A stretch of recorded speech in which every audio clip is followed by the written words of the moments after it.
following is a presentation of the Gear Radio Network.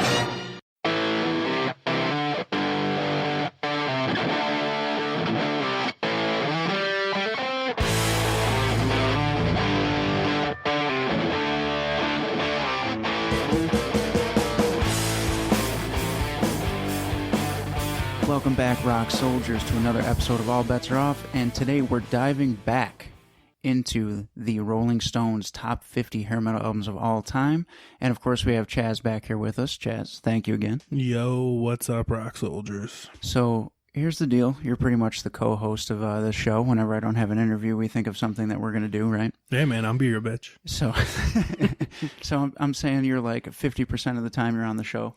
So we're diving back in. 50% of the time, I work every time. Every time. What numbers are we doing today? 40 to 31. Right. So I enjoyed this 10 more than I enjoyed the last 10, or at least for certain albums I did. How about you? I don't know if I can say the same thing, honestly. I thought this one, looking over my list, it is like 50% and 50%. So this was a hard one for you. Yeah, like nothing. I didn't dislike anything as much as I disliked stuff on the last list, but a lot of the stuff wasn't for me, for sure. Fair to say. So what are you drinking there? Water. Sam Adams water. Sam Adams October water. So we're going to do our guesses. You want to catch everybody up to speed on how we do this? Anybody who didn't hear the last episode yet? Yeah, so Rolling Stone did all the hard work. They made the top 50 hair metal albums of all time. So we break it down in sections. We're doing 40 through 31. We're going to rearrange it to our tastes, only in 40 to 31. Nothing's leaving. Nothing's coming up. We're just going to rearrange that list. We're going to do a recommendation off of each album for you folks to listen to. And we're also going to pick the top ballad of the whole list, just because what is more hair metal than that? Yeah, absolutely. And we're also we also wrote down, we wrote down what we think the other picked as their number one album. I am about to write mine down. Yeah, write it down. Because last time we said it out loud, so I won't look. We said it out loud, but there could have been shenanigans. I could have said, I think this is yours, and then you changed it last minute to spite me. True. That is true. So we wrote down, he did it now. We wrote down, and we'll reveal it at the end to each other. So here's my list is over here. You're not going to look at it. I got my ballads on here, my 10 out of the ones that we're doing today. I've got my own list right here. So we're hitting 40 to 31. So I think it's only right that we jump into this. But first, check out our sponsor, Unchained Muscle, at unchainedmuscle.uk. I'm talking shaker bottles, hats, tank tops, shorts, leggings, and of course, a portion of everything you buy from the mental health charity section goes to mental health charity. So please check that out. And now we can officially jump into this list. So I just want to point something out real quick after the conversation we had. Turn around. You see that basket right there? You see that white cassette tape? What is it? We got a winger in the heart of the young. I told you I like that. By the way, you're wearing a Poison shirt. I am wearing a Poison shirt. By the way, you're wearing an Adam Cole shirt. Baby. So I just saw that sticking out. I thought that was funny. I didn't set that up, folks. Yeah, we're at a new studio today. A real studio. How does this sound, guys? We're at my personal studio. A little different. Want to see how it sounds? It is different, and it's nice. We each got our own microphones. Hopefully the sound quality is better. Yeah, let us know, please. And of course, we got a couple new follows on the Twitter machine due to this Rolling Stone review. Nice. So hopefully you guys will keep spreading the word. And now it is time to jump into the list. What do you think? Woot woot. People were interested in guitar solos and musical prowess and the whole culture that was attached to it. The look, loud music, big hair, all wrapped in one big nice package, It was very appealing. Everybody thought that LA was the place to go to sign a band. So every single company came and they signed everybody. Come to LA. We would play little clubs, and then you'd play the Strip. And then the A&R guys would go see whoever the biggest drawing band was. And so if you're in a band in the Midwest somewhere and you can't go anywhere else, it's like, let's pack up and let's go to LA. That's what happened to Poison. All right, let me scroll up here because as you could see, People are gonna hate me. Ugh. Well, let's start with number 40. Stryper, To Hell with the Devil. Do you want to start or should I? Let me take this one. Okay. I fucking love this album. Now, first of all, I'll let people know this Stryper's one of my favorite bands of all time. And I think Michael Sweet is one of the most underrated everything. Singer, songwriter, guitar player. Now, this is my favorite Stryper album, maybe. Mostly my favorite Stryper album. When we originally did the list, I read it was Soldiers Under Command, which I don't like as much. And I was a little upset by that. I was salty that it wasn't this album. And then when I double checked this morning, actually, I realized it was this one. Okay. But love this album. It is so heavy. His vocals are just intense. The guitar playing is crazy. The only bad thing I have to say about this album is their ballads on this are fucking cheese and a half. Yeah, the ballads are definitely cheesy on this, but I'm also going to agree with you on one thing. Stryper is one of my favorite bands of all time. And I listen to Stryper in general a couple times a week, but this album especially is really good. And obviously Michael Sweet, like you said, his voice is phenomenal, and he still sounds like that. Yeah, he sounds great. Yeah, and he's got, I believe on October 11th, his new album comes out, 10. I heard the one song is heavy as hell. Yeah, it's very good. The last Stryper album that came out last year is pretty heavy. It would Take It to the Cross, but we won't stray too much because we didn't even talk about this album yet. No. But I do agree with you. The ballads on this, which is weird because honestly is what they're known for from this album. But it's so cheesy. Like you think of ballads, like we discussed this on the last album. They have those power ballads have that certain rock edge to them. These Stryper ballads on here sound like Styx wrote them. Yeah, like I hate it. Yeah, I'm not a fan of the ballads on this album, but I do love this album. I love his voice, and I love Stryper. Well, I'll tell you, the ballads almost brought this down for me in my personal list. But the rockers, what is there? 2 ballads? 2, yeah. 2 ballads. So like there's still 7, 8 other songs that like are so good it makes up for the lack of the ballads, I think. So if you had to pick a track off this album for people to listen to that would really like drive it home that this is a great album, what would you say? Well, obviously people will stray towards To Hell with the Devil. It's a great tune. I mean, it's one of their songs, but I like the heavier stuff, so I'm going with The Way. Okay. The guitar on that, his vocals, oh my God, like that high note. Yeah. Come on. Yeah. I would say I would tell people to check out More Than a Man. That's my number 2. Yeah. I love that song. And Free's such a good song. Yeah. Like, it's just such a good album. Like, if you guys don't know Stryper, this is the album to get from the 80s at least. The stuff they've done recently is awesome too. Oh, for sure. I mean, I don't think they've ever done anything that was bad. No, I mean, not that I could think of anyway. Just some of their ballads. Did you hear their cover album, The Covering? Love it. So good. Love it.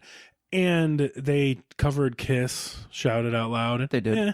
They like, did. I mean, that's Carry On My Wayward Son. Oh, dude, the cover of the Deep Purple song, Highway Star. Yeah. Incredible. Agreed. Like, I love that Deep Purple song, but honestly, I go towards the Stryper cover just because it's better sounding, because it's more modern, and his voice, man, just rips. Yeah, and they got a lot of flack for being a Christian band and Christian metal, but I mean, a lot of people in music have been influenced by Stryper and still are. I know not too long ago when I saw Wednesday 13, I got into a conversation with the drummer Kyle Castronovo, whose father is Dean Castronovo. That makes sense. Yeah, and he loves Stryper, and it's just I don't really think I've met any musicians that don't love Stryper. They're like a hidden gem, unfortunately. Like right. I remember being so excited when Jericho was doing a few Stryper things, and he did the album Throwdowns with Howard Jones. And, yeah, like, they're so good. And I think he did a classic album Clash. Yeah, that's what I meant. Yeah. That was great with Richard and with Howard. And they've done. I remember them. They did a whole episode on Christian metal in general. Yes, so that was like and Rich Ward. And Rich Ward, that was the other. And they made not to keep shouting out Jericho, but he is a fan of ours. So we have to make sure he gets his props. We love you, Jericho. Yes, glad you found your belt. Yeah, thanks for listening. We know you're a big metalhead, and to just talk about Stryper just a little bit more. I think everybody in the band is really talented. I know Oz Fox was sick recently, but I believe so. I don't know if he bounced back fully or not, but I think there was like a serious scare. I'm not even sure. I've been kind of out of the loop with them. I heard about it probably during the summer, June or July. Well, no pun intended, prayers yeah, for them. For sure. Because he's great. And I believe they have a different bass player nowadays, but I mean, out of Stryper, the bass player, whatever. You know what though? I love their lyrics. I love how he speaks about his faith so clearly, and it sounds so powerful, and it sounds awesome. Like, you know that he feels everything he's saying, and it makes you feel Well, it. exactly. Like, you're a lot more, into religion than I am and stuff like that. But, like, I don't care either way. Like, I don't care if you're singing about God. I don't care if you're singing about Satan. If it's a good song, it's a good song. I'll appreciate it. But, like, as someone who's kind of, not as hardcore into it as you are, like, I can tell he's coming from an honest place. Yeah, for He's sure. not doing it for anything other than that.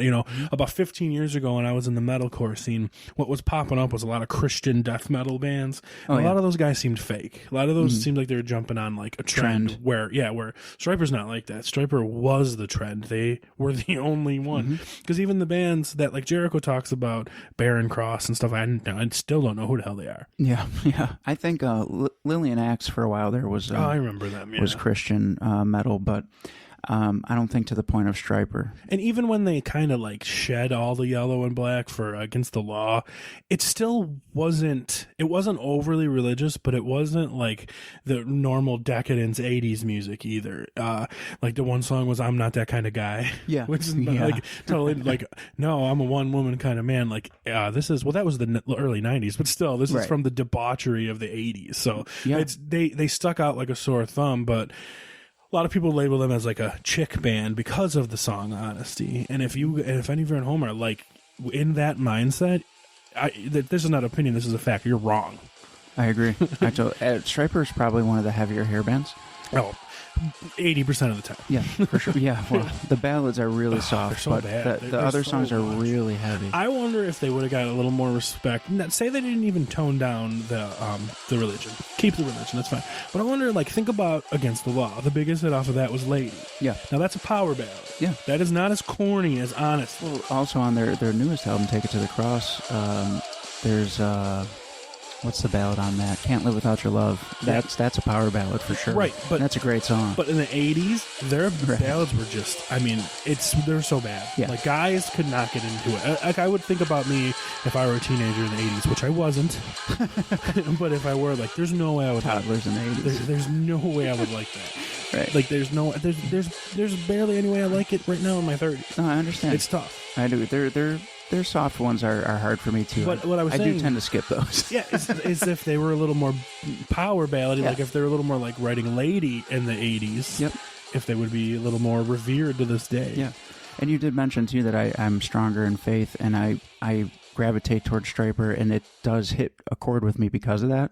And I love it because I love my metal, but I'm also strong in faith and love God. So that's really cool. Well, that's for me. a twofer. But you liked this band even before you got stronger into it. I did. So I mean, and me, who's really not strong into it, absolutely loves it. Yeah. So I mean, I think it says a lot about their music. True, that's true. And even Miss V knows. Like, we were at House of Guitars, and they had a whole Stryper section, and she was like, "You got to come over here and I check still have this yet out." to be there, man. Oh, it's so good.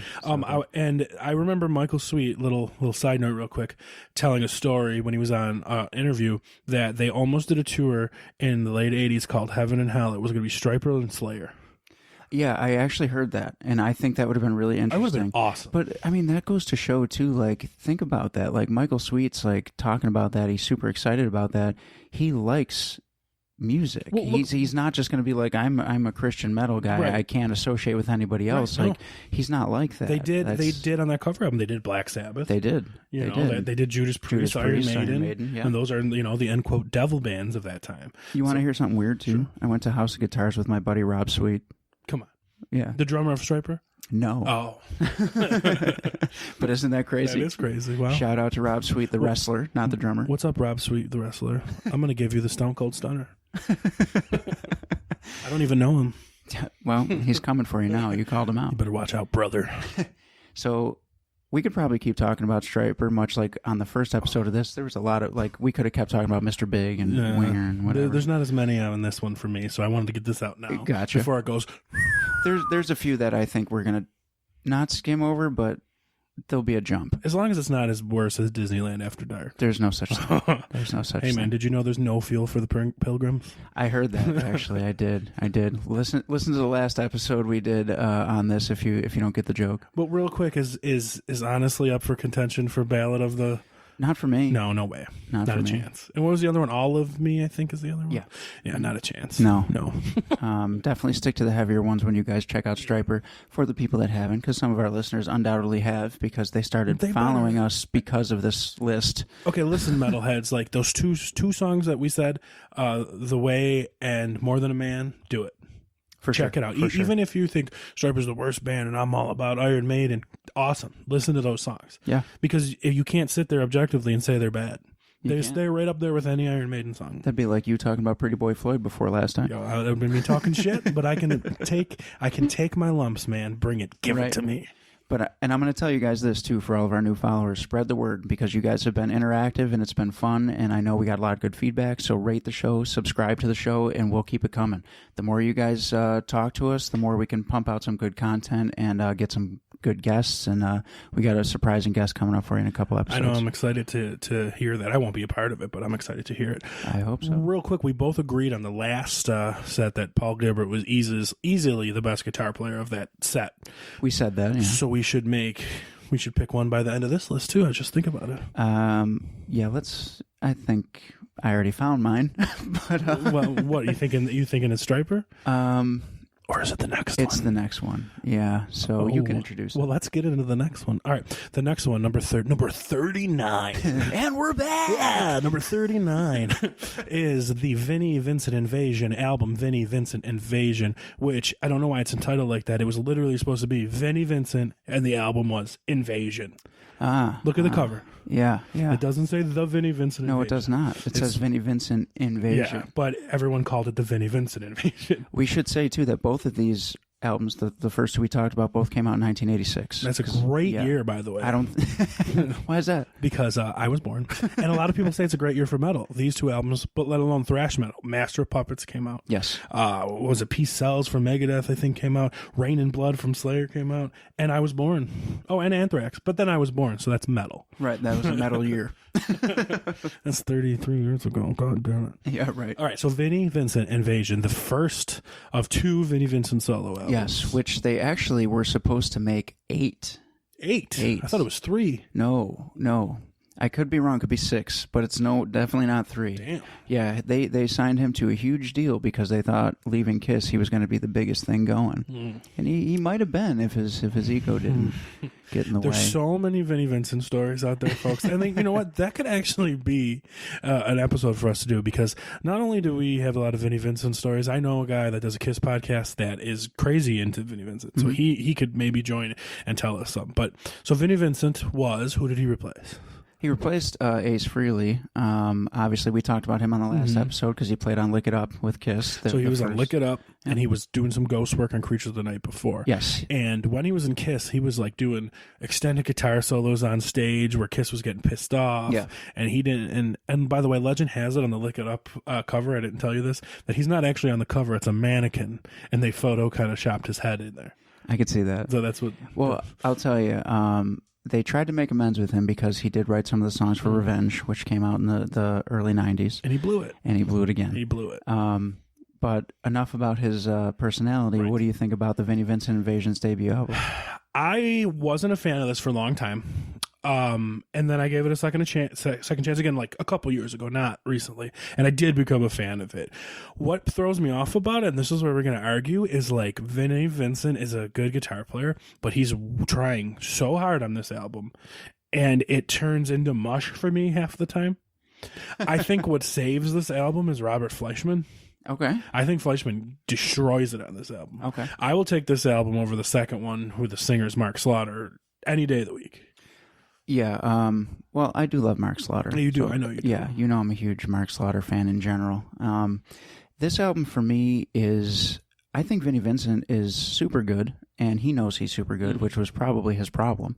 But he is an incredible guitar player and songwriter. Yeah, but I am not taking that away from him. I think he's good, and I think he's a great songwriter. But literally, it's just like, okay, I'm playing a good guitar solo. Now it's just like, blah, blah, blah, blah, blah, blah, and I like that. Right. I like Yngwie. I like Paul Gilbert. There's something different. They have a little more taste to their licks. I was just going to say it's tasty. Vinny is just doing it fast. to try to do it. Yeah. And I don't like it. But my pick on this album, and I think it's one of his best guitar solos, is Back on the Streets.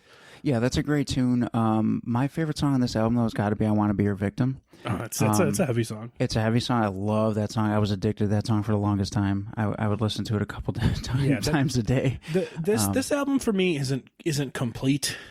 There's a couple skips, but I mean it's a few. It's not. Yeah, no, I agree with that because I love Animal. I love Boys Are Gonna Rock. Boys Are Gonna Rock is great. Yeah, Shoot You Full of Love. Shoot You Full of My Love. I mean that sounds like it could be a single, and I don't believe it was. But I don't think it was. I think a single should have been, other than Back on the Streets, I think a single should have been Do You Want to Make Love. That's a great song. That's catchy. Fleischman destroys it.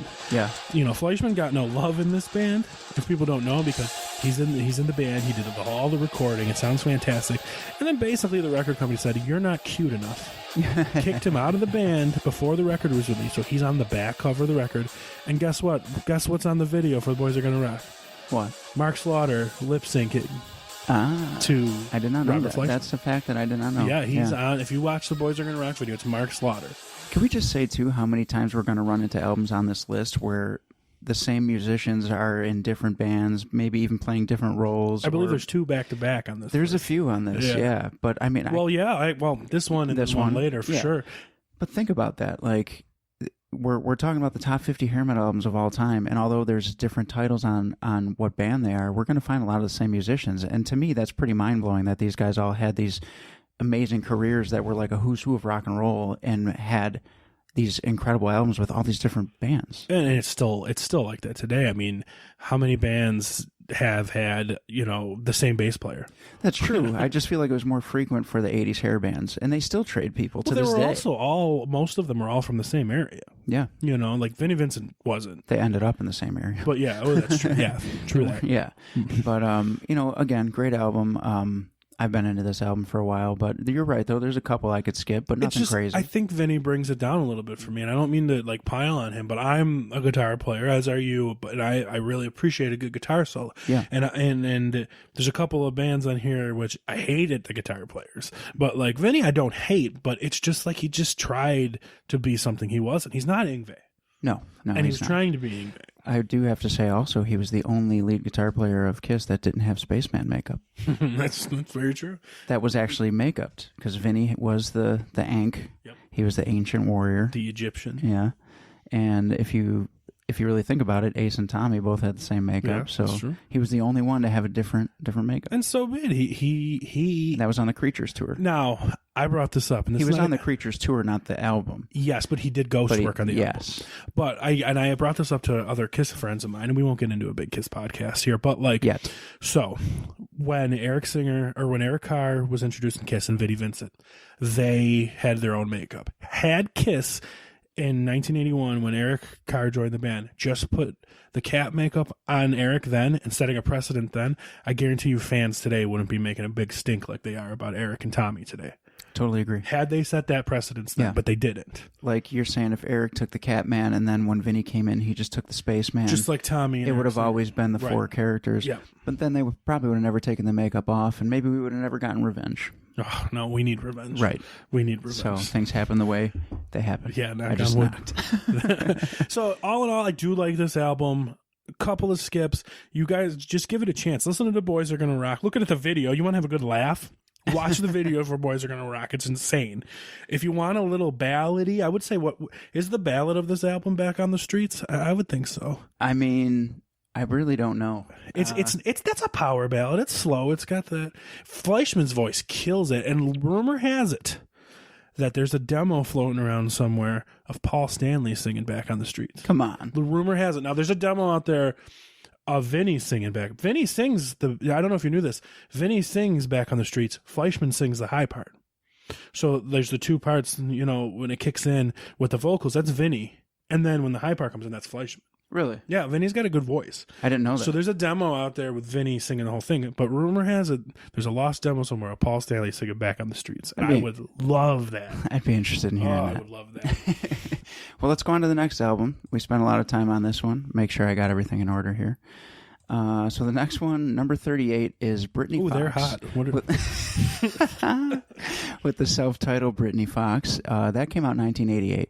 So a few of these songs I already had on my my playlist, but I didn't actually have the whole album. So I did give this one like a fresh listen. I'd heard most of the songs before. It's not a bad album. His voice can be too much for me. It can be too much. It kills me. It's like a cross between AC/DC and Cinderella, but it's almost... It's like the bad parts of each. It sounds forced. Yes. But there's a couple on there where it's a clean vocal track, and I liked that. Remember back in the day, I used to make fun of Tom Kiefer all the time. Yeah. And I would say his voice sounds fake. Yeah. But I appreciate Tom Kiefer now. I did not appreciate this at all. Like, I hated his voice so much. It killed it for me. I guess the song that I picked to throw out there is Rock Revolution. Yeah, I would too. I was going to say either that or I was going to point out Girl School because we talked about Precious Metal and their Girl School Glamabilly Tough. But isn't that the hit, right? Or was it? No, it was Long Way to Love. Long Way to Love, yeah. Okay. And the Long Way to Love track, which is track 2, I thought was probably the best song on the album. But Rock Revolution is probably my pick for people to get into. I couldn't get past this voice. I've said it before. It's like it's just, this stuff was generic to me. It is. This is the stuff, like, if there's somebody like making an 80s movie and they put some shitty band in a club, they're going to sound like this because they're going to be making fun of 80s music and they're going to look like that. Like, to me, this was just like, this band is almost like a joke. Yeah, I'm not a big fan of this album. I didn't think it was bad musically. The voice was hard for me to get through, and some of the songs are definitely skippable. And it's like paint by numbers. Yeah, like post Guns N' Roses rock. Like, yeah, I couldn't, for sure. I honestly, as much as I dislike, like, say, Kick Tracy on that last episode, I dislike this more. Okay, it's not as bad as Disneyland After Dark. Yeah, but like, I did not like this at all. Yeah, I don't really think there's much to say about this album because neither one of us really dug it enough to keep talking about. Check out the Rock Revolution song. I mean, it's okay. It's kind of got that party rock vibe-ish. Yeah, but it's not. Long Way to Love is kind of just like a rock and roll ballad. I wouldn't even call it a power ballad. It's just kind of like a softer rock song. I don't know. This didn't do it for me. Like, honestly, honestly, I'm never going to listen to this again. Yeah, I think there's maybe a song or two that I'll keep on my playlist, which Rock Revolution was one of them. But other than that, this album just doesn't do it much for me. Wow. I can't see myself like digging into it and just. We agreed on it, so it must be really, really bad. Yeah, I was going to say that's the first time we actually agreed that an album was like. No, Disneyland After. We did agree on that one because you know why? Why? That album was really bad. Yeah, that's true. That's true. So was this one. Yeah. So we're going to go cruising on to number 37, which is Bang Tango's Psycho Cafe, which came out in 1989. I like this album. It's, you know what it is for me with this album? They're like Faster Pussycat Light. Yeah. And but let me be fair, I don't like Faster Pussycat. And I'm going to give it its chance when it comes to listen to it again. Yeah. We have a connection with this band in somewhat that this is a band I never heard of until I was like 16 years old, and we were into this music. So Joe, after this band in the early 2000s, started another band called Beautiful Creatures, which is a band that you and I absolutely love. Absolutely. That's how I discovered DJ Ashba, who ended up in Guns N' Roses. Yep. So we were a fan of that band, and then I remember somebody telling us, like, oh, that's the singer from Bang Tango, and I was like, who? We were at an event called Snow Jam. Where they shipped in all the snow in the middle of August so we could watch the snowboarders while we jammed to the metal music. This was cool 2002, folks. Yeah, right.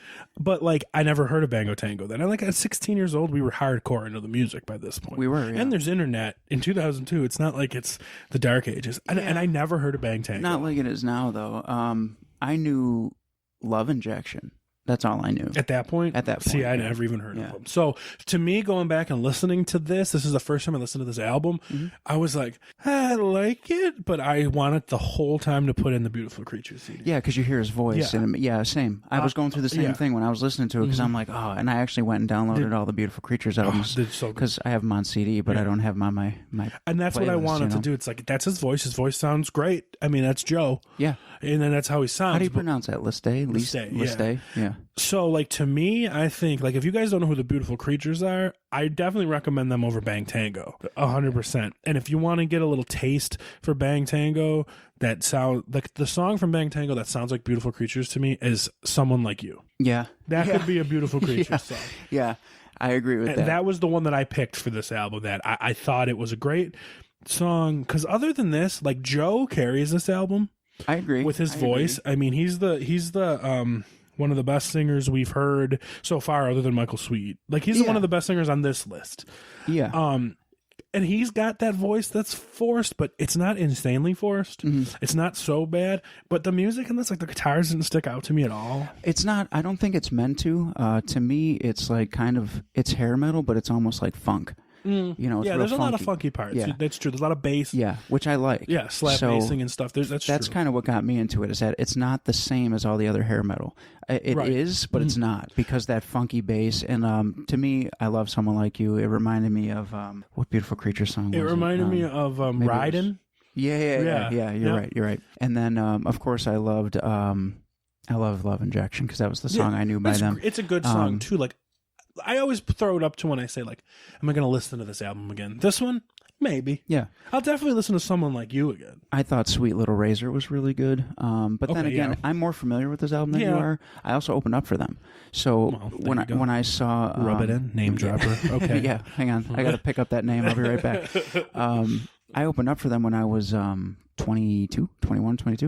16 years ago? No, you're not. You're not that old. It's okay. I'm just messing, folks. I was gonna say, I almost froze for a second. Like, was it that long? I froze. I was like, wait a minute, I'm not 38. And I heard a lot of these songs live, and Joe was the singer.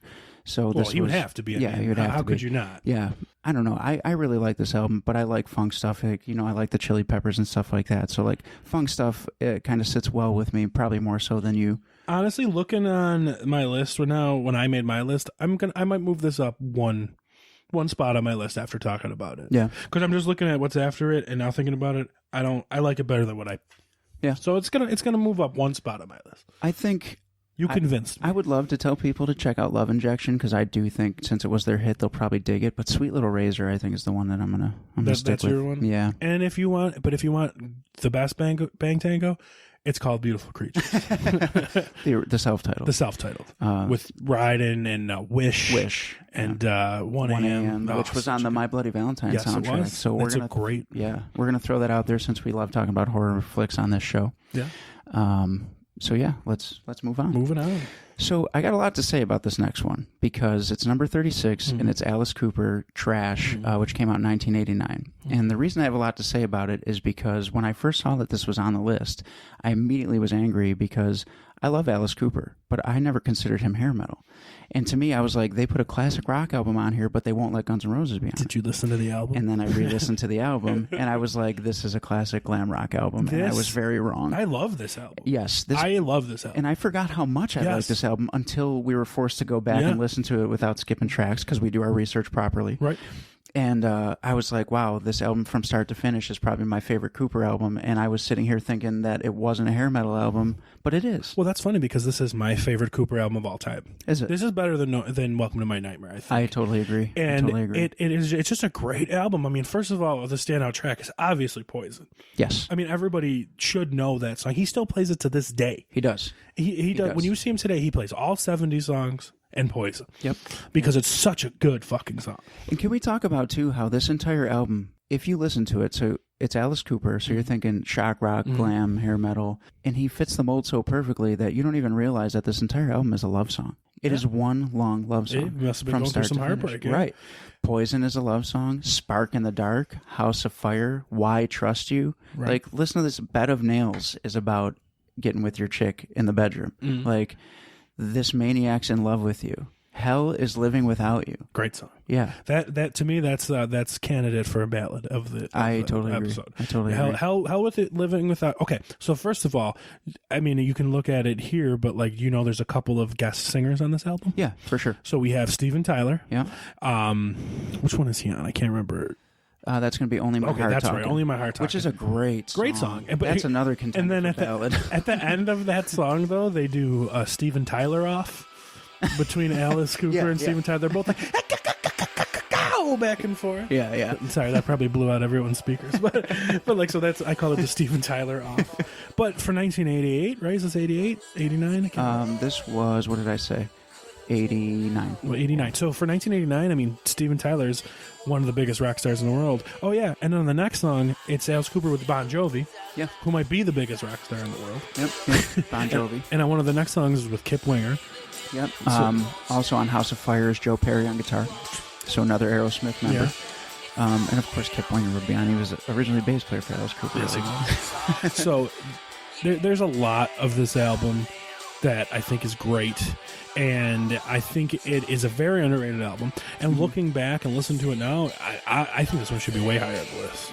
I do too, and I feel dumb for even thinking that, it's a classic rock album. It shouldn't be on this list. It's This totally does a not hair fit, metal because album. if you play this to a guy in their 50s, one of those old school ass Cooper guys, they're not going to like it. No. Absolutely No, not. Absolutely. I agree with that. And also, too, we should point out Richie Sambora was on here, too, playing guitar as well. So this was like a who's who of rock and roll with all the people. Yeah, that Eric had in Singer, there. I believe. Yeah, Eric Singer was the drummer for this, because I remember being a kid, in the music video for Poison was Eric Singer playing the drums. And that's because he was in Kiss by this point. Yeah. When we were kids watching it. Yes, yeah. And that's how I knew who he was. Right, well, yeah. And, of course, we're going to talk about Eric Singer a lot on this list because we already have. He plays in Kiss on a lot of albums, but he's currently in Kiss now. He was on the Lita Ford album. He was her drummer. Yeah. He's on this album playing as Alice Cooper's drummer. He might be on one upcoming. He might be on one. We're going to let that go for now. Alice Cooper's band, like before this album, was Eric Singer and Kip Winger as his Think rhythm about that. section. I mean, that's pretty sweet. Yeah. And Again, I think Kane Roberts was playing guitar then. Going back to what I'm saying about how all these amazing musicians played on all these incredible albums, and you only hear like, oh yeah, that's Alice Cooper album, but yeah, the guys who are playing on it are incredible and instrumental in so many albums in their own right. Right. You know? And I'm looking at the list here for the song Trash, named after it. So it's Bon Jovi. But look who the band is. It's the rhythm section. It's fucking the guys from Aerosmith. Yeah. He had every guy from Aerosmith on this. Yep. It's basically Aerosmith featuring Alice Cooper. Yeah. Well, and aren't him and Joe Perry in the Hollywood Vampires right now? Yes, they are. And Johnny Depp. Yeah. That's the three. Yeah, well, there's that. I don't know who the bass player is.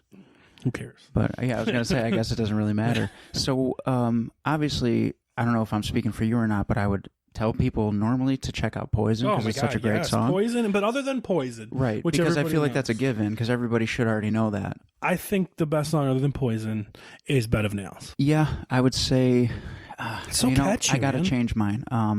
I think Only My Heart Talking might be my favorite one besides Poison on this album. You like the Steven Tyler off. I do, and my runner-up to that would be This Maniac's in Love with You. Okay. Yeah, those are my two on this album. Yeah. Obviously Poison wins over everything, so I just can't because everybody would pick that song. And I think House of Fire is super catchy. I think the whole album's perfect. Yeah, I think it's great. And like I said, Hell is with Living Without You. Definitely a candidate for Ballad of the it's a great song. List. It's So a great good. song. Listen to this album, everybody. Yeah, Listen I can't recommend this one enough. So moving on to a band called Badlands. Badlands. This came out in 1989, which is the same year as Alice Cooper. Who's that handsome blonde guy? So Eric Singer is also the drummer on this album. What? Now, Badlands is nearly, I would say, a supergroup. Yeah, they're just about a supergroup. We got Eric Singer, the Eric drummer Singer, from Alice Cooper by this point. And then you got the guitar players, Jakey Lee. He's the mastermind. It was Ozzy's guitar player. Yes. And the singer, Ray Gillen, is from one of the replacements in Black Sabbath. Yes. And, of course, at this point, too... And Eric Singer was in Black Sabbath. Eric Singer was also in Black Sabbath. And at this point, he had also played with Lita Ford. Yeah. So he'd already been in a who's who of all these amazing bands that had been around, and probably the youngest member, too, because he was young at the time. Yep. Not as seasoned, but very good. So what did you think of this album? I loved it. Me, too. I freaking loved it. This was of this list, I would say this was my biggest surprise of this list because I didn't know it too much. It didn't like rock my world like Pretty Boy Floyd did. I've heard this before, but like I remember talking with my brother and he was like, "But this album is like that bluesy rock stuff that you don't like." It's not. No, and it gets categorized as that. It's not. Even on this discography that we're looking at, it says blues rock. No. And I don't understand. No. I mean, a few riffs here and there on a couple songs, but for the most part, this is a metal album. This guy right here is candidate for best guitar player of this list. Okay. Jakey Lee is awesome. He's got some sick riffs right here, and Ray Gillen's voice was really good too. Like really high, really like strong. Yeah. And first of all, you don't have those singers in blues rock bands. The blues rock bands sound like cats. Yeah, I agree. When I think of like a blues rock glam band, I think of Faster Pussycat. Right. and I don't like any of it so far. Maybe one further on this list I liked a little bit, but stay tuned. Will I listen to this album again? Yes, absolutely. Same. I absolutely love this album. Yep. I think it's really underrated. I think it's a shame that they only had the 2 albums, and unfortunately, you're never really going to get any more because a couple years after this, Ray Gillen passed away. Yeah. The singer. So that's sad. That's sad that happened, but I'm a little upset with myself that I haven't given this much of a chance because what do I like in my metal hard rock music? Great singer, great guitar player, and this band has both.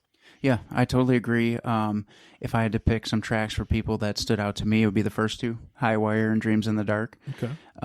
Those are my 2 favorites. But the whole album was good, really. The right in the middle for me, Dancing on the Edge. I think Ray Gillen destroys that song. He sings so good. And then the next song too, Streets Cry Freedom.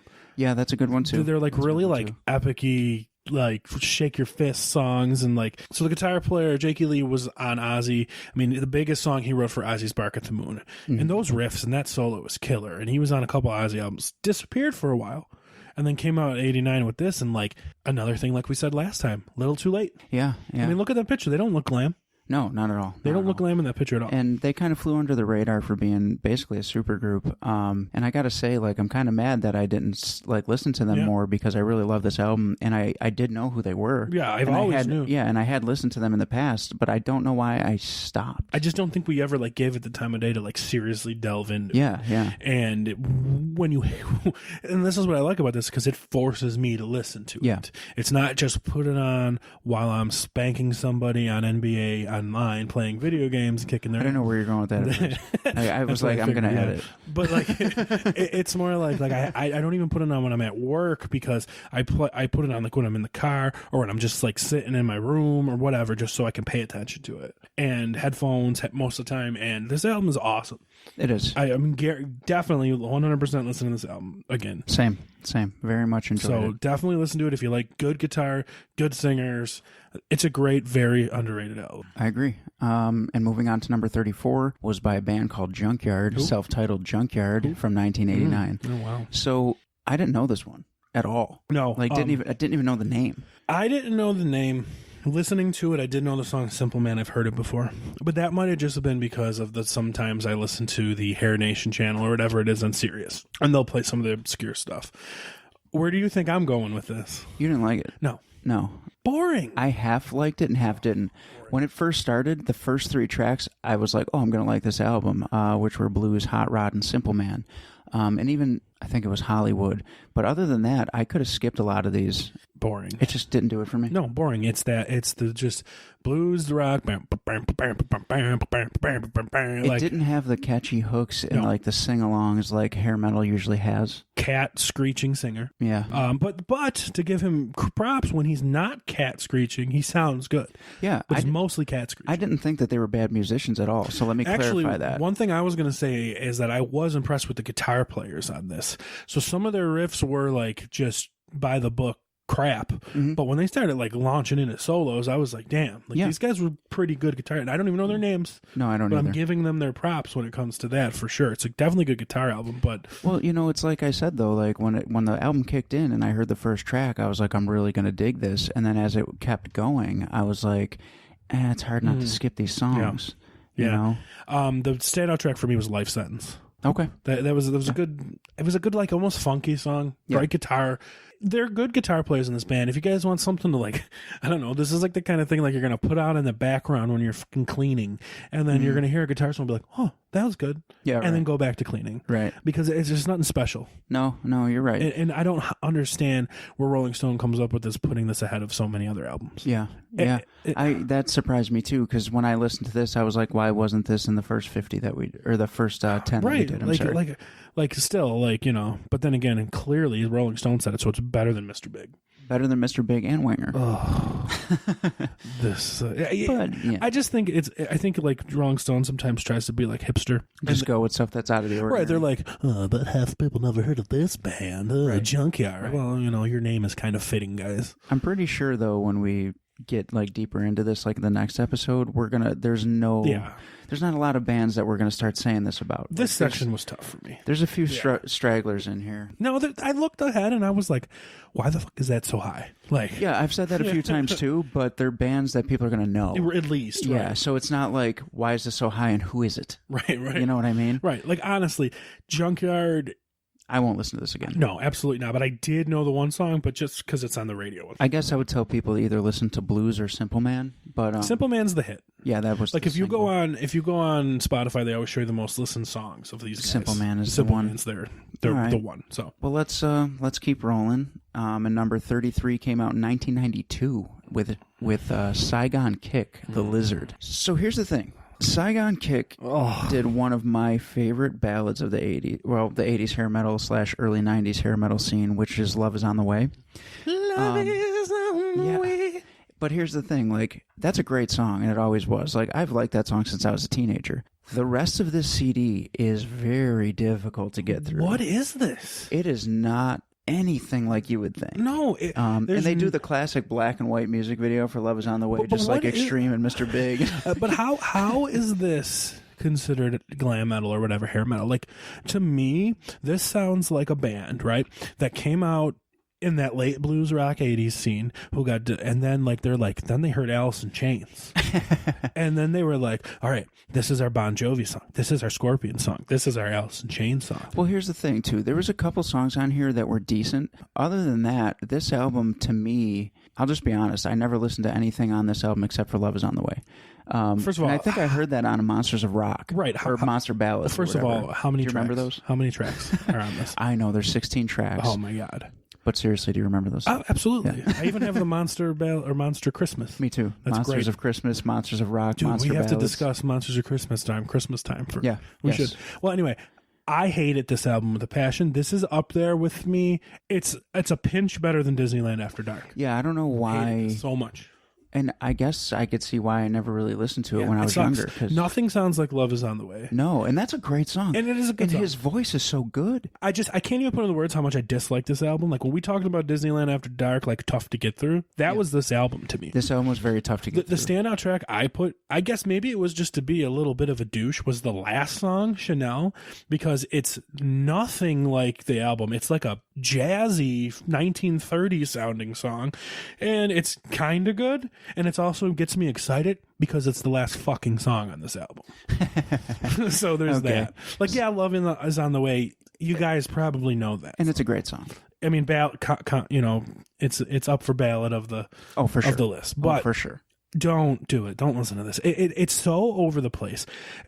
I was actually disappointed. I was because too. I wanted to like this. Yeah, and I wanted to like it so much that 5 tracks in, I was still trying to like it. And I feel like I said, like it had that, like they tried to be the grunge songs that sound like Alice in Chains, and like and I know it's like I sound like a fucking old hag shaking my fist in the air, but they like swear a lot on this album, and that's not like 80s hair metal. Like they might drop a fuck once in a while. Yeah. But even the title track, The Lizard, is bad. It's not good. So I don't like this. I gotta say, folks, like I'm just gonna stick with Love Is On The Way. Yeah. That's the song I want you guys to listen to. Yeah.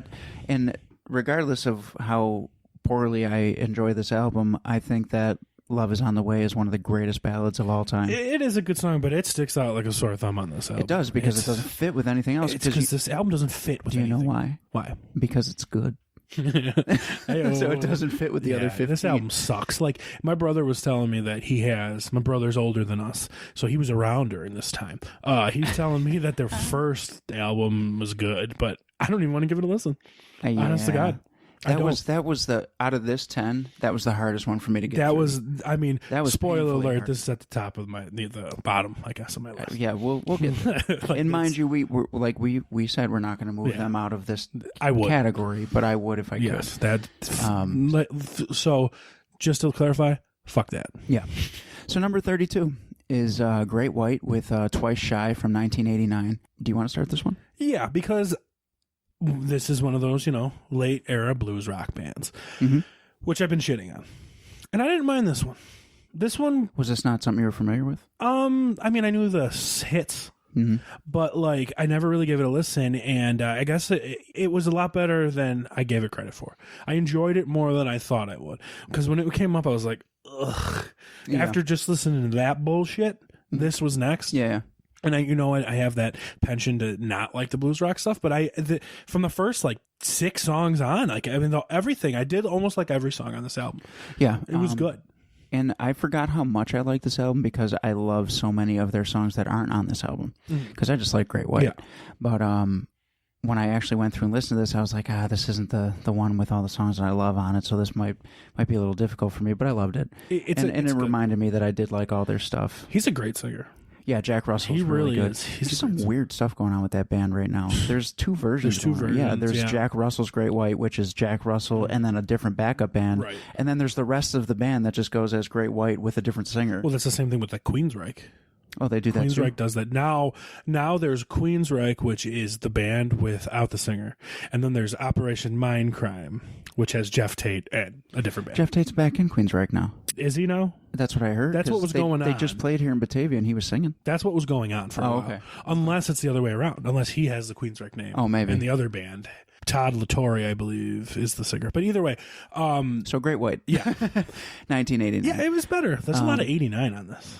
Yeah, there is. And you know what? As Once Bitten, Twice Shy was obviously the big hit off this record. And you know what? That gives me that like if I think of the cliche like blues rock that I don't like, and I don't like Once Bitten, Twice Shy. It's okay. I think on this album it's the worst song. It's absolutely the worst. But it was the biggest hit. But it was also You a cover. can't account for taste. It was a cover. Yes. The Angel song is a great song. Yes. That's definitely could be up for the ballad. And House of Broken Love's a great song too. That was my favorite one on the record. So good. And House of Broken even Love. just Move It, just an intro song. But I thought the best song on this for me, it was so fun, is Mr. Bone. Yeah, you like that one? That's a good song. That was fun. That was trashy. Yeah. You know, that to me, like this band, if you guys have the which I had, like this is just some basic bitch blues band, the Quad B, the basic bitch blues rock band. It ain't like that. It's really not. No.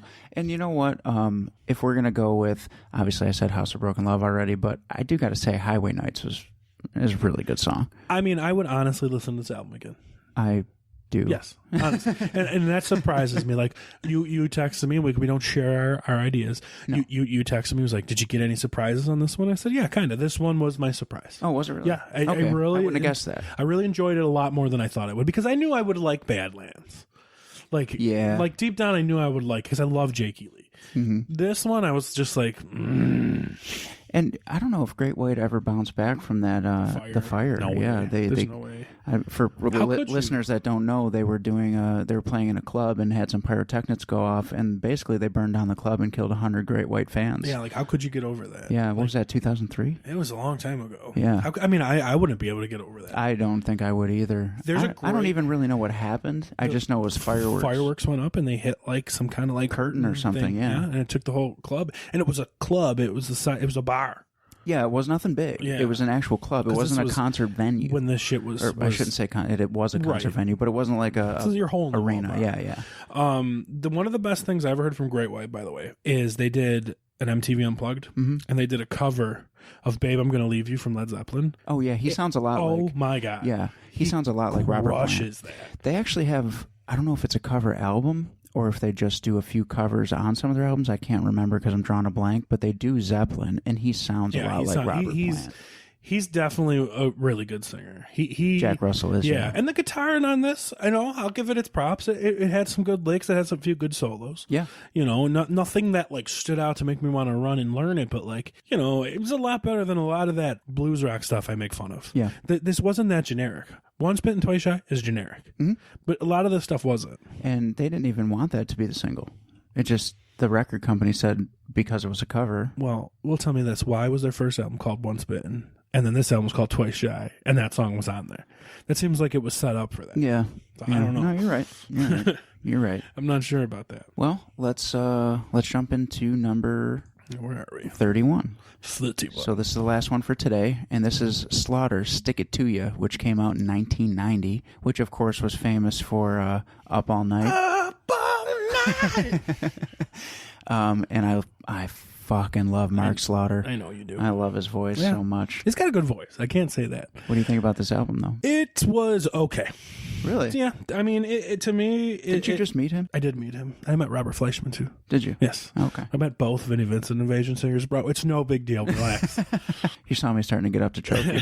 But me, honestly, I was more excited to meet Robert Fleischman. Yeah? Yeah. I liked that album better, and Slaughter never really was something I listened to a lot, so I did listen to this. And like I said, it was okay. I did not hate it. I didn't love it. Would I listen to it again? Maybe. This album's got 15 tracks. Yeah, that's a lot. and well, actually, I looked it up too, because on the Spotify version there was like 30, and I'm like, okay, something's not right here. I'm not doing this. And then I looked it up, and actually there's only 13. Those last couple are like bonus tracks. It ends at Loaded Gun, like the original release. That makes sense. That's what we And I figured when I saw Fly to the Angels acoustic version. Yeah. So Fly to the Angels is a good song. Up All Night's a great song.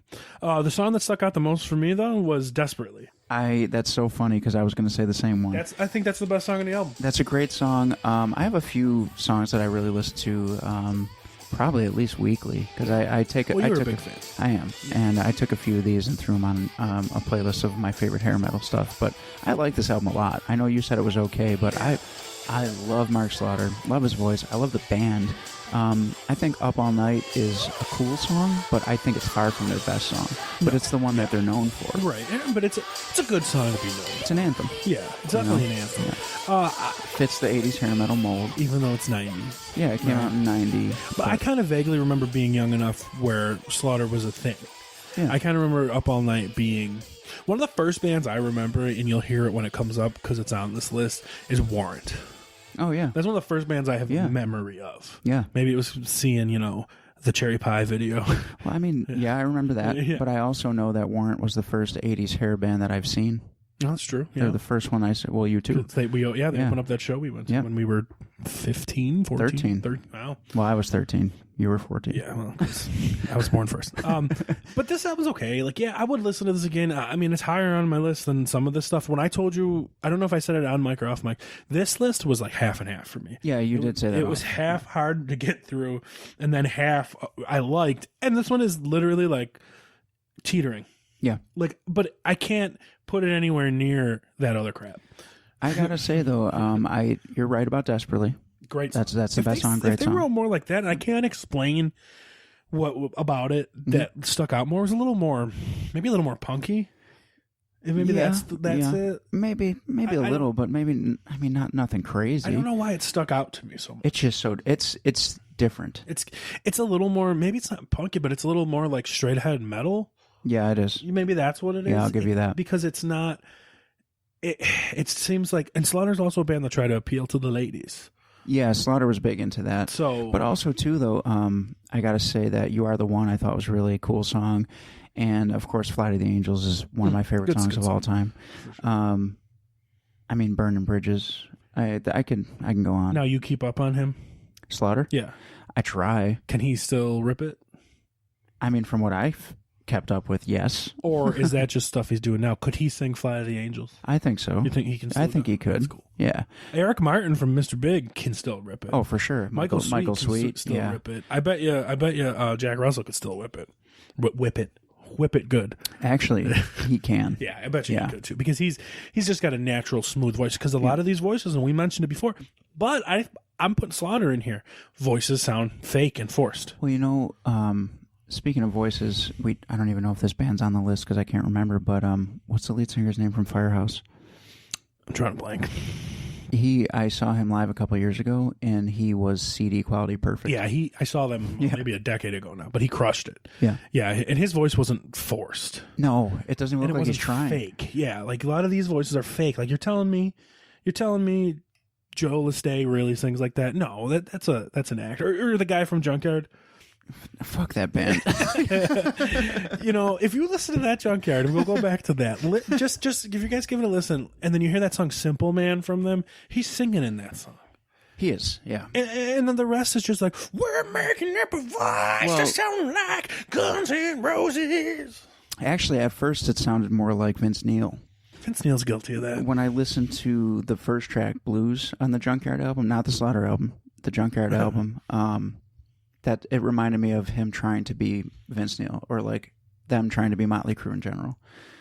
I don't think the band tried to sound like Motley Crue. That song, I said, not that album. Okay, because that's what kicked it off for me. I'd never heard of these guys, so when it came on, I was like, "Oh, they sound like Motley Crue. I can get into this because I fucking love Motley Crue." I didn't get that feeling from that, especially because the song. Maybe I was turned off right away because the song was called Blues. Yeah, and I'm as in BLOOZ. So it's kind of like booze, right? Stupid. It is stupid. I'd rather have fuel for the pill. No, I wouldn't. No, you wouldn't. No. So we did the whole list today, Slaughter being the last one of the 10 that we're covering today. So that was 40 to 31. Should we do our guests? Yeah. Our guesses? Yeah, I think we should. I think some of these should have been pushed into the last 10 that we did, and some of the ones in the last 10 should have been moved up. Oh, absolutely. But since we're not allowing that, we're going to try to keep true to what Rolling Stone's doing here and just rearrange them 10 at a time. Bastards. So why don't you do your guess first? Okay, my guess for you, Robbie Vegas's number 31. Robbie Vegas's number 31 is Vinnie Vincent Invasion. Okay. That's what I wrote. And then for you, I wrote that it would be... And then you can see it. It's right there, right? See it down there, VVI? I do. Okay. I do. Well, let me show you mine. I got to cover up everything else. That's fine. I said that you would be Striper.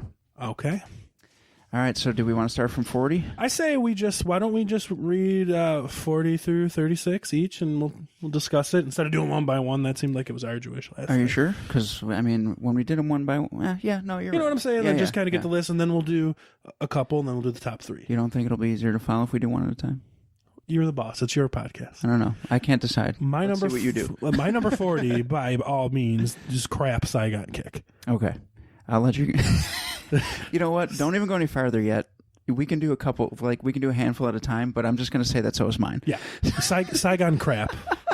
That album was so bad. It's so bad. And it's a stupid band name, first of all. And it's a stupid album name. Do they think they're Jim Morrison? So that was your number 40. 40. That was my number 66. If I said No Fuel Left for the Pilgrims was 67, that's 66. Well, why don't you give me your next two? My next two were almost the same album to me. That would be Britney Fox and Bang Tango. Really? Yeah.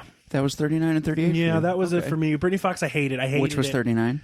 Britney Fox was 39. I hated that. No, I lied. Remember, I switched. I'm sorry. Oh, you did? I did switch. I made a mistake. It's Britney Fox and Junkyard. Okay, so as of this very moment, our lists are the same. Okay. Because I did 40 was Saigon Kick, 39 was Britney Fox, and 38 was Junkyard. Yes. I made the mistake when I wrote it down. And it sounds like now our 37 is the same as Bang Tango. Is it Bang Tango? Wow, look at us. And I told you, the first half of the list was crap for me. I hated those albums. I didn't hate Bang Tango. But I think there's a certain charm to Joe Liste that gets for me. If I didn't like Beautiful Creatures, I think I would hate Bang Tango. Fair. And I think it's crazy because I told you that last week your list surprised me, and I think that mine is now surprising you. Yeah, I was actually surprised you didn't like Saigon Kick. I don't know why, but because when I heard the album, I was like, this album sucks. And I was like, he better thinks it sucks. But I just thought you liked them because I knew you liked Love Is on the Way. I like Love Is on the Way. And you're and me too. If you like an album, you like an album. But you didn't fall in love with the album, you fell in love with the song. So you looked at the album objectively. I did. So that's why. I went into it excited and I wanted to like it. I told you that. I wanted to like it. So give me your next couple. Give me like 36 to 30. I told you 36 was stuck in the middle. That's Slaughter. Okay. Slaughter was stuck in the middle for me. That was my 36. It's better than that crap that was before it. And my 35 was Great White. I liked it a lot better than I expected. But those are the two stuck in the middle for me. Those are ones that I might listen to again. Okay. And I would probably listen to a few songs off of them again. So those are my tier. What's your 6 and 5? So 36 for me was Great White. And this is crazy for me because I like 37 down. So as you're saying, from 36 was your middle and then you liked everything after that, I liked everything from 37 on. So that's in no way shitting on Great White. I loved it. So they were my number 36. And my number 35 is going to throw you off because of Vinnie Vincent Invasion. Oh, man, I was wrong. Yeah, you were wrong by a few. That's okay, though, because like I told you, I think that album's not perfect. Yeah. And that, to me, I'm looking where I put it. It could switch with the one before it, but I'll leave it where it is. Okay. So the next one for me, the next two for me, is the ones I was saying. I got 34 is Badlands. Okay. And 33 is Vinny. Oh, very cool. So those could swap because I really liked Badlands. Yeah. But I'm just more familiar with the Vinnie Vincent one. I feel like we're more kind of along the same page this time than we were last time, but also very different at the same time. So my next two are 34 is going to be Alice Cooper, and 33 is actually Slaughter. Okay, well, Yeah. I'm shocked you have Cooper that low. You were really gushing about it. You'll see. You're really gushing about it. Yeah, but also too, I told you I love a lot of these. Yeah. So for me, this was a hard list because I like them all. Yeah. That leaves number 32, right? Yep. And then we'll just say 2 and 1. 2 and 1 for me goes 32, and I was fighting between 2 and 1. 32 is Alice Cooper for me. Because So I got it right, huh? You did get it right. It's I mean, I think that was an easy call for you. Yeah. Knowing how much I love them, but literally, it was close. Mm-hmm. It was really close. Like at first, like listening to it, those ballads bring it down so much that it almost. And I said that at the beginning, bring it down so much it almost made Cooper take the number one spot for me. Yeah. But the heavy songs are just so amazing and have meant so much to me my whole life. My guitar playing and everything. So like, Striper to Hell with the Devil is my top one. Well, my number 32 is Badlands, and my number 31 is Striper. Damn it, I was thinking that too. And you know what? We got 4 of these on our list that we picked the same. Yeah. So I mean, we almost have. We don't even we don't even need to do the special list. That's Yeah, not really. Yeah, you know, yeah. It's. You know, we'll get the list. We'll get the numbers for you guys so we can have the official list. But, like... I don't think we kept anyone the same either. I think we moved them all pretty much. Well, you know, and it shows, like, we do have differences. And, like, you said at the beginning, when you texted me earlier, you were like, my list is going to surprise you. And I was like, yeah, you're probably going to be mad at me. Yeah. And not really, because you shared a lot of the same sentiments. Yeah, we did. Other than really, like, you're a little more on Slaughter than I am. Yeah. That's about the only Other difference. than that, we pretty much agreed on everything. And again, going back to Alice Cooper, I fucking love that album. Great album. I really do. And it was hard for me to pick a spot once I got past 35 because I really enjoy this whole list except for really so those obviously first 3. the number 40, the official number 40, Saigon Kick. Yeah. The official number 39 is Brittany Fox. Yeah. The official number 37 is Junkyard. 38. Not 37. No, the 38 was Junkyard. Sorry, 37 was Bango. Oh yeah, we got 5 of the same. Yeah, that's where we are. So we got Saigon, Brittany Fox, Junkyard, Bango, and then this is where we can just do it right now. I would say we can put Great White at 36. Yeah, That's I would fine. say we had to because I had him at 36. You had him at 35. Yeah, and then we could put Slaughter at. Or would you want to put Vinnie Vincent at 34? Probably. All right, we could put Vinnie Vincent You're at skipping 30. around, though. That should be 35, not 34. 35, I'm sorry. And then we can put Slaughter at 34. Yep. Then we could put Badlands at 33. And Alice Cooper at 32. And Striper at because number that 1. was another one we had in common. That's your official list, folks, right there. Out of 10, we picked 5 of the same. Yeah. That's all, and they were really close. Yeah. The only difference was the Slaughter one. Yeah, the other ones were right around the same, yeah. So, like I said earlier, best guitar player of this list. I'm still going to stick with Vinny, just because he's really good. He's just a cocky son of a bitch. Do you ever really like delve in and listen to Jakey Lee though? Yeah, Dude, that's he's so true. good. Yeah, but he's actually not my pick. My pick is the combo of Oz Fox and Michael Sweet. That's That's my number 1. It's so hard for Yeah. me because I don't know. I really love Vinny's guitar. Jakey Lee's number 2 for me. Vinny's number 3 for me. I think that Vinny, you know what it is I like Vinny's writing. But that's not what we're talking about. Yeah. We're talking about guitar soloing right It's got to be Striper then. Yeah, Striper's Yeah. your guys, yeah. If we're not going to talk about actual because he co-wrote Heart of Chrome and like all those, which I absolutely love. But if we're just going by straight up soloing and not trying to steal the show, it's got to be Striper in general. Awesome. Either one of them. Look at that. We're all in agreement. But here's the big question. Ballad of the list. You go first. Hell is Living Without You. Okay. From Alice Cooper. Very I cool. love that song. I love it. I love it. I love it. I love it. Here's the problem for me. There's a lot of good ones. Yeah, I couldn't pick just one. Sell out. So I did Fly to the Angels by Slaughter, and this is going to surprise you. I actually picked Love Is on the Way by Saigon Kick. Oh, wow. I did, yeah. No, I'm not surprised. I mean, it might surprise the listeners because I put that whole album at number 40. Well, I mean, one song is... But one song is killer, and that's all it takes, right? Yeah. Like, those guys got really super famous and rich because they wrote Love Is on the Way. Right. Yeah. Are they rich? Who knows? I mean, maybe they don't were for a deserve little to bit. be. If they wrote the rest of that album, they don't deserve to be. I'm just saying. Maybe they... I'm not saying, I'm just saying. Well, we did our 10. Yep. So what do you think? We do the next 10 for next week and keep them back to back? Do we, or do we take that week off to build up anticipation? How about this? If we can finish in time. Okay. You know, because that's what we are happened last gonna- time. I'll take the blame. I wasn't ready yet. We are going to do our first Halloween episode, too. Okay. We're going to try and do 2 of those. So maybe we'll squeeze that in somewhere, too. Hey, I'm ready, man. If everything sounds good, you're welcome to use my studio. Oh, thank you. I appreciate it. Yeah. And, of course, I did tell you, but I'm not going to tell the listeners just yet. We do have a very special interview coming up. Yeah, I'm excited. It's me, folks. Yep, I'm coming out. Yep. No, it's not. So, so we'll have you on again because you're co-hosting like 50% of the time. That's all right. 50, and I work half the time, every time. Yeah, half the time.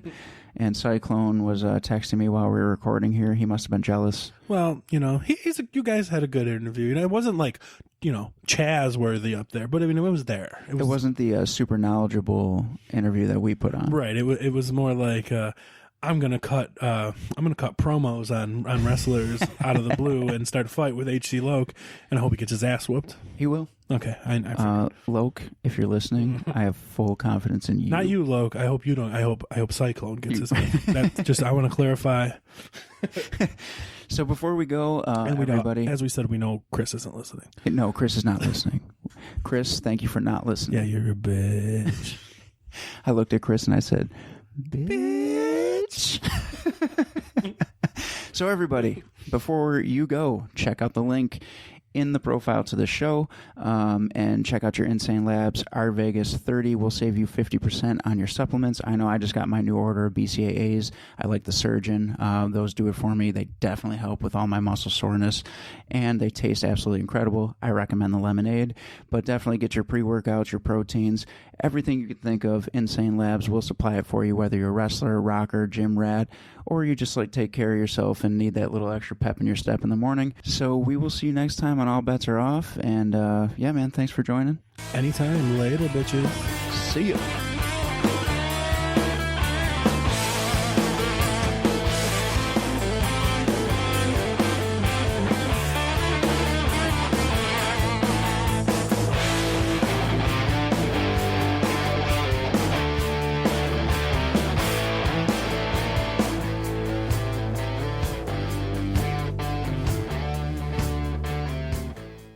The preceding presentation has been brought to you by the Gear Network.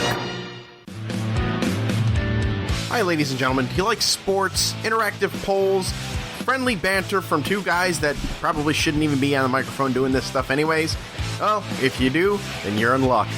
Us two knuckleheads, Brandon and myself, comprise the Listen In Podcast. That's right, Listen In, the podcast. We're talking sports, we're talking news, we're talking topical things, we're talking all sorts of things, my babies. And you are all invited to listen in right here on the Gear Radio Network.